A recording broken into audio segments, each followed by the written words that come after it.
Привет! В этой серии мы с вами узнаем, когда на Ижорском заводе чеканили монеты и работал Колпинский монетный двор, когда он закрылся и почему, какие это были монетки и что можно было купить на них в то время, а также сколько эти монетки стоят сейчас. Итак, не все, наверное, знают такой факт из жизни нашего города, что в Колпино на Адмиралтейских Ижорских заводах работал Ижорский монетный двор.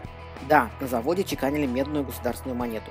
Монетный двор работал с перерывами в период с 1810 по 1821 и с 1840 по 1844 год, чеканил медные монеты различных номиналов. В 1810 году при императоре Александре I произошли изменения в денежной системе Российской империи. Стоимость меди возросла, и было принято решение изменить весовые нормы монет.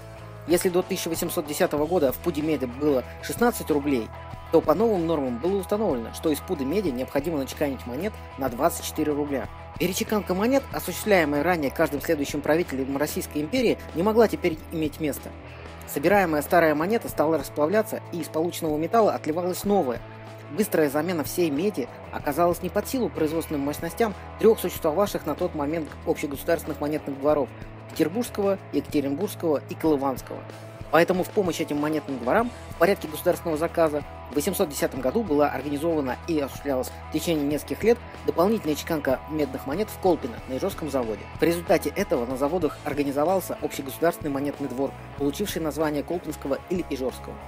На Колпинском монетном дворе чеканились монеты достоинством в 1-2 копейки и деньгу. Производство монет имело циклический характер, в основе которого лежит понятие денежный монетный передел.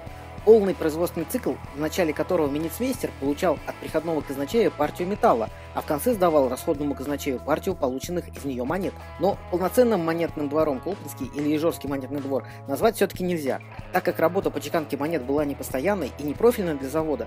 Выделялось оборудование, выделялись мастеровые рабочие, привлекались так называемые рекруты со стороны, и даже дети привлекались к этому труду. Например, в сведениях, предоставленных помощником директора Ижорских заводов, направленных в казначейство, сообщается, что к концу 814 года к работе были привлечены 82 мастеровых и 66 рекрутов, из них 30 школьников. При этом для старта каждого передела приходилось вкладывать немаленькие суммы денежных средств, но завод выполнял свои обязательства перед государством, при этом не в ущерб остальным государственным заказам. В первых отчетах 811 года директор заводов Вильсон указывал, что несмотря на все усилия, в 810 году весьма немного меди из передела вышло, то есть получилось готовых монет. Объясняет он это незнанием мастеровыми приемов монетного искусства, а также больших объемов ручного труда. Но уже в 1812 году он писал в своем отчете, что к концу 811 года вместо 30 мешков монет с каждого станка в сутки отдавали от 32 до 36 мешков. Как и сейчас, на монетах принято обозначать, на каком монетном дворе они были отчеканены, и первые двухкопеечные монеты 810 года чеканились с обозначением КМ – Колпинская монета. Но, чтобы избежать совпадения со знаком Колыванского монетного двора, тоже КМ, для двора было введено новое буквенное обозначение ИМ, то есть Ижорская монета. И все последующие выпуски 810 по 821 год были сделаны со знаком ИМ. Ну, а что же можно было купить на небольшую сумму в монетах в 812-813 годах, когда работал наш монетный двор? Например, фунт соли стоил 5 копеек. Фунт – это примерно чуть меньше полкило веса. Фунт ржаного хлеба – 8 копеек. Ведро кваса – 20 копеек.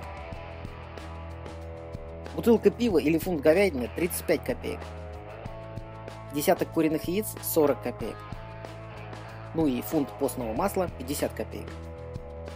Ну а в наше время у коллекционеров стоимость 1 копейки 1841 года может колебаться от 3 до 120 долларов в зависимости от сохранности монеты. Также вы можете заказать себе сувенир на известном китайском интернет-магазине всего за 90 рублей с копейками, но это, конечно, будет не оригинал, а всего-навсего китайский новодел, то есть современная копия монеты, ну или подделка. В 1821 году Ижорский монетный двор прекратил свою работу по чеканке монет.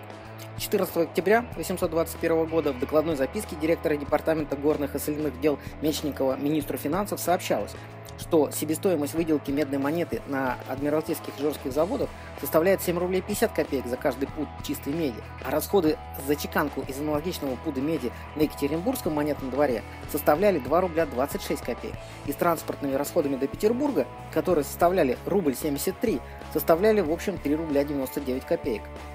Соответственно, себестоимость чеканки монет в Екатеринбурге была на 3 рубля 51 копейки дешевле, Естественно, для сбережения бюджета выгоднее было чеканить монеты именно там. Так и поступили.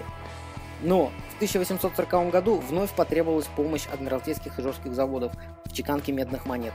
При этом уже использовались штемпели с обозначением Петербургского монетного двора с буквами СПМ на монетах. Но отличить колпинские монеты этих годов очень просто. Медную монету Санкт-Петербургский монетный двор не выпускал в это время, и все медные монеты с буквами СПМ того времени имеют колпинское происхождение. Последние монеты Колпинского монетного двора были выпущены в 1844 году. Ижорский завод отчеканил 1 миллион 280 тысяч рублей, по 320 тысяч рублей в год мелочью, и прекратил изготовление монет навсегда. Явным образом видно, что себестоимость ижорской монеты была велика, и производство ее было не очень выгодно государству. Ну а главная причина высокой себестоимости крылась в том, что работа по чеканке монет была не профильной для завода, необходима была переналадка оборудования, а самое главное, не было мастеровых, обладавших необходимыми навыками и опытом работы. На каждый передел, то есть государственный заказ по чеканке монет, завод собирал новых исполнителей. Они учились, делали брак, затем набирались опыта, выполняли задачу и отправлялись на другие работы. При возникновении нового заказа этот процесс начинался вновь. Собственно, это наверняка и являлось основной причиной прекращения деятельности Ижорского монетного двора. Но в книге «Адмиралтейские и Ижорские заводы», выпущенной в 1903 году к столетнему юбилею Ижорских заводов, говорится, что когда в конце 1859 года вновь стал вопрос о новом переделе монеты на заводе, управляющий морским министерством не разрешил производство чеканки монеты, так как он мог замедлить исполнение больших государственных заказов для флота. Скорее всего, истина где-то рядом, и чеканку не возобновили, опять же, ввиду высокой себестоимости производства монет. Кому как, а мне очень бы хотелось иметь в своей коллекции ижорскую монетку, но пока как-то не срослось. Спасибо за просмотр, смотрите наши предыдущие и, конечно, новые серии. Подписывайтесь на Ижорский телевизор и ставьте большой палец вверх, если понравилось.